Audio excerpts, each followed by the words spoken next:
BNP chairperson ও সাবেক প্রধানমন্ত্রী বেগম খালেদা জিয়ার রোগমুক্তি ও দীর্ঘায়ু কামনায় তার উপদেষ্টা এবং কুমিল্লা ৬ সদর আসনে দলের মনোনয়ন প্রত্যাশী হাজী আমিনুর রশিদ ইয়াসিনের পক্ষ থেকে ১৬টি এতিমখানায় খাসি সদকা দেওয়া হয়েছে। বুধবার সকাল ১১টায় কুমিল্লার টাউন হল মাঠে এতিমখানার প্রতিনিধিদের হাতে আনুষ্ঠানিকভাবে সদকার পশুগুলো তুলে দেওয়া হয়। জানের বদলে জান মানত সদকা বিতরণের আগে দোয়া পরিচালনা করেন কুমিল্লা কান্দিরপাড় মসজিদের ইমাম হজরত মাওলানা হাফেজ কারি মোহাম্মদ ইব্রাহিম।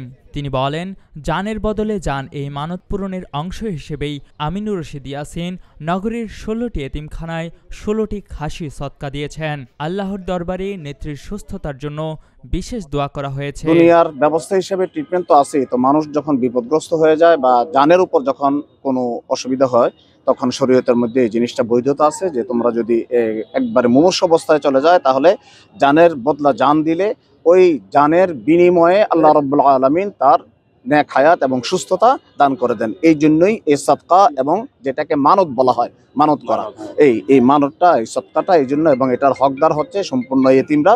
এতিমদের খাওয়ার মাধ্যমে তাদের অন্তর থেকে যে দোয়া আসে ওই দোয়ার বিনিময়ে আল্লাহ রাব্বুল আলামিন তাকে নেক হায়াত দান করে দেন। সদর উপজেলা বিএনপির সভাপতি রেজাউল কাইয়ুম বলেন, সারা দেশে মানুষ বেগম খালেদা জিয়ার সুস্থতার জন্য দোয়া করছেন।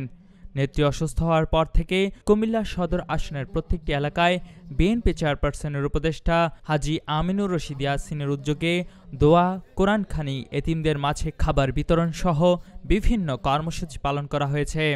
সে ধারাবাহিকতায় আজকে কুমিল্লার ১৬টি এতিমখানায় খাসি সদকা দিয়েছেন। সারা বাংলাদেশে এখন জাতীয় ঐক্যের প্রতীক। আজকে অসুস্থ অবস্থা উনি হাসপাতালে আছেন। সারা দেশের মানুষ আজকে ওনার জন্য দোয়া করছেন। সারা দেশে হঠাৎ করে বোবা পাথরের পরিণত হয়েছেন। নিস্তব্ধ নীরবতা সারা দেশে। সবাই চাচ্ছেন উনি সুস্থ হয়ে আমাদের মাঝে ফিরে আসুক, এসে এই দেশের হাল ধরুক। প্রতিটা মানুষ, ওনার কট্টর বিএনপির কট্টর বিরোধীরাও ওনার জন্য দোয়া করছেন। উনি একমাত্র পারেন এই দেশকে সম্মানের সহিত বাঁচিয়ে রাখতে। আজকে তারই অংশ হিসেবে বিএনপি চেয়ারপারসন বেগম খালেদা জিয়ার উপদেষ্টা হাজী আমিনুর ইয়াসিন উনি অসুস্থ হওয়ার পর থেকে বিভিন্ন মসজিদ মাদ্রাসা দোয়া করছেন।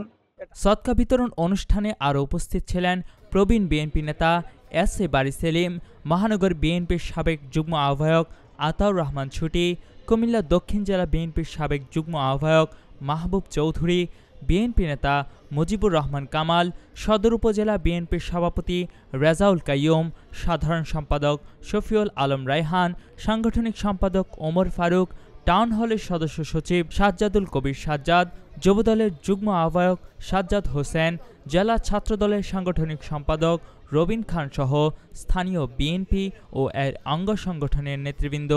আসসালামু আলাইকুম। কুমিল্লার কাগজ, নিউজ ডেস্ক।